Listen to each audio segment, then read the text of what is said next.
समुद्र के बीचों बीच पहाड़ों वाला एक छोटा सा रॉकी आइलैंड, इतना छोटा कि नक्शे पर ढूंढने के लिए आपको जूम करना पड़ेगा। लेकिन आज यही छोटा सा टापू दुनिया के दो सबसे बड़ी ताकतें अमेरिका और ईरान के बीच भयंकर युद्ध का केंद्र बना हुआ है। हम बात कर रहे हैं खार्ग आइलैंड की। 13 मार्च 2026 को अमेरिका ने इसी आइलैंड पर इतिहास के सबसे बड़े बॉम्बिंग रेड्स में से एक को अंजाम दिया है। CNN जैसे अमेरिका मीडिया हाउसेस की रिपोर्ट्स और व्हाइट हाउस के पॉलिसी मेकर के बयानों से साफ होने लगा है कि अमेरिका की स्ट्रेटजी में इस आइलैंड की भूमिका भी और बड़ी होने वाली है। लेकिन सवाल यह है कि पूरे ईरान को छोड़कर अमेरिकी स्ट्रेटजिस्ट बार बार इसी छोटे से टापू की बात क्यों करते हैं। आखिर तेल का खेल क्या है, इसके पीछे मिडिल ईस्ट का पूरा नक्शा बदलने की बहुत बड़ी जियोपॉलिटिक्स चल रही है। तो चलिए चलते हैं, आज इसी के बारे में बात करते हैं। आज हम जिस विषय पर बात करने वाले हैं वो सिर्फ और सिर्फ एक इंटरनेशनल न्यूज नहीं है, बल्कि इसका सीधा असर हमारी और आपकी जेब पर पड़ रहा है। ग्लोबल पॉलिटिक्स और सामाजिक मुद्दों की गहरी पड़ताल में आपका स्वागत है। अमेरिका के इरादों को समझने से पहले हमें यह समझना होगा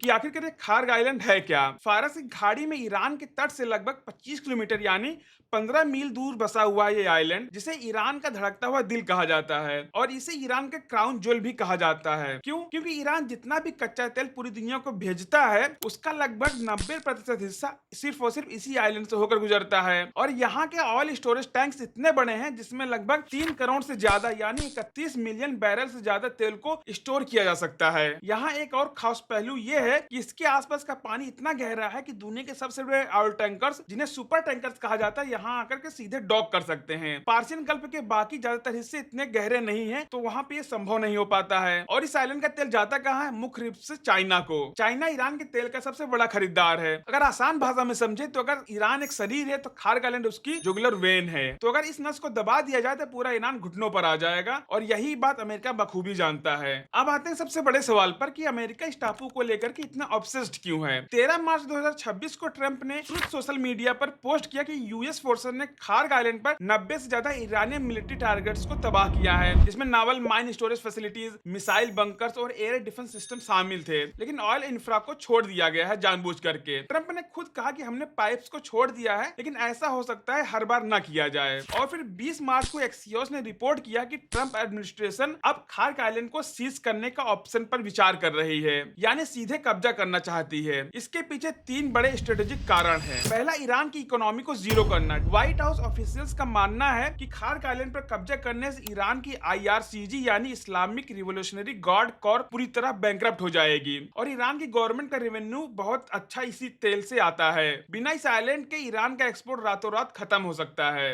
दूसरा, स्ट्रेट ऑफ हॉर्मुज को खुला रखना। यह वो संकरा समुद्री रास्ता है जहां से दुनिया का 20% से ज्यादा तेल रोजाना गुजरता है। ईरान ने इसे बंद कर दिया है अभी, और किसी भी शिप को जो ईरानियन ऑयल नहीं ले जा रही है गुजरने की इजाजत नहीं दे रहा है। एक व्हाइट हाउस ऑफिशियल ने साफ कहा है, we want Hormuz open if he has to take Kharg island to make it that going to happen. तीसरा, साइकोलॉजिकल और निगोशिएशन लेवरेज। पेंटागन के स्ट्रेटेजिस्ट का मानना है कि अगर यूएस मरीन खार्ग आइलैंड पर बैठ जाए तो ईरान के पास निगोशिएशन के लिए कुछ नहीं बचेगा। एक इनसाइडर सोर्स ने कहा, हमें लगभग 1 महीना चाहिए। ईरानियन को स्ट्राइक से और कमजोर करना है, फिर आइलैंड लेना है, फिर उन्हें निगोशिएशंस के लिए मजबूर करना है। इसी के लिए अभी पर्शियन गल्फ में 3 मरीन यूनिट्स, हजारों मरीन्स और सेलर्स, 82 एयरबोर्न डिवीजन के लगभग 3000 से ज्यादा जवान तैनात किए जा रहे हैं। सुनने में यह तो अमेरिका के लिए एक परफेक्ट प्लान लगता है, लेकिन ग्राउंड रियलिटी कुछ और ही है। CNN के एक एक्सक्लूसिव रिपोर्ट के मुताबिक ईरान को पता है कि अमेरिका क्या सोच रहा है, इसीलिए वो चुपचाप नहीं बैठा है। ईरान ने खार्ग आइलैंड पर अतिरिक्त मिलिट्री पर्सनल और एयर डिफेंसेस तैयार करना शुरू कर दिया है। शोल्डर फायर्ड मिसाइल सिस्टम, जिन्हें मैनपैड्स कहते हैं, वहां पहुंच चुकी हैं। और सबसे खतरनाक बात यह है कि ईरान ने आइलैंड पर ट्रैप्स बिछाने शुरू कर दिए हैं। और दूसरी ओर यूएस सेंट्रल कमांड अभी भी इस आइलैंड की नियर कांस्टेंट ओवरहेड सर्विलांस कर रहा है, और इन्हें इन तैयारियों की पूरी जानकारी है। नाटो के पूर्व supreme allied commander retired admiral James ने साफ चेतावनी दी है कि Iranians are clever and ruthless. उन्होंने कहा कि मरीन शिप्स को पहले स्ट्रेट ऑफ हॉर्मुज पार करनी होगी, जहां ईरानियन ड्रोन्स, बैलिस्टिक मिसाइल्स और माइंस बिछी हुई हैं। और एक बार आइलैंड के पास पहुंचने के बाद मरीन्स को कम से कम 100 माइल्स के दायरे में एयर और सी सुपीरियरिटी चाहिए होगी। डिफेंस प्रायोरिटीज के सीनियर फेलो डेनियल डेविस का कहना है कि मैंने अभी तक कोई ऐसा एविडेंस नहीं देखा है जो ये बताए कि ऑपरेशंस के लिए पर्याप्त फोर्सेस तैयार कर ली गई हैं। यह काम महीनों की तैयारी मांगता है। गल्फ के देश जो अमेरिका के एलाइज हैं भी प्राइवेट तौर पर वाशिंगटन को यह ऑपरेशन न करने की सलाह दे रहे हैं। उनकी चिंता यह है कि अगर यूएस ट्रूप्स खार्ग पर उतरेंगे तो ईरान भी उनके ऑयल इंफ्रा पर जवाबी हमला करेगा, और यह पूरे रीजन को एक नई तबाही में धकेल देगा।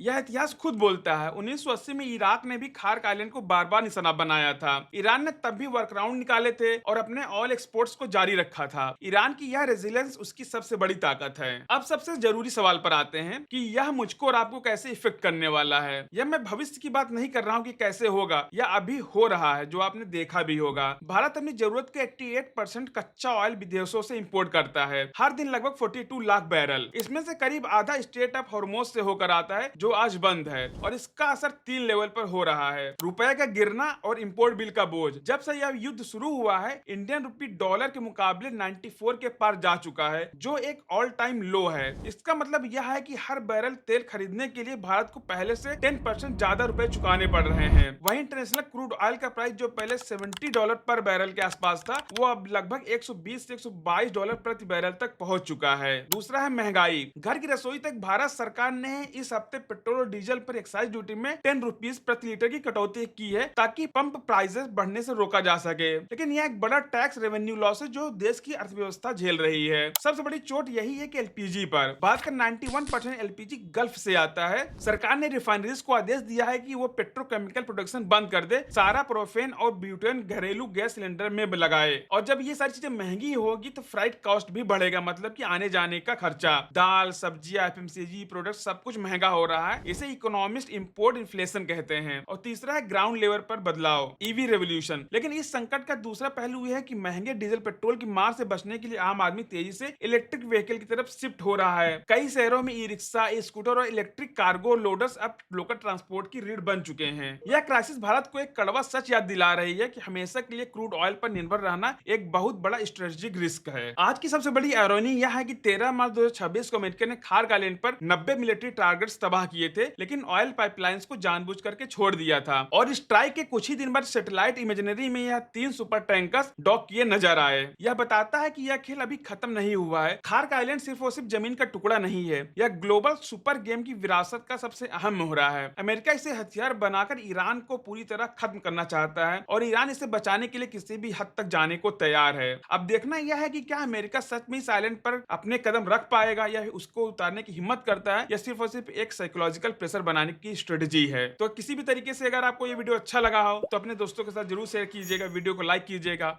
और चैनल को सब्सक्राइब जरूर कीजिएगा। Thank you.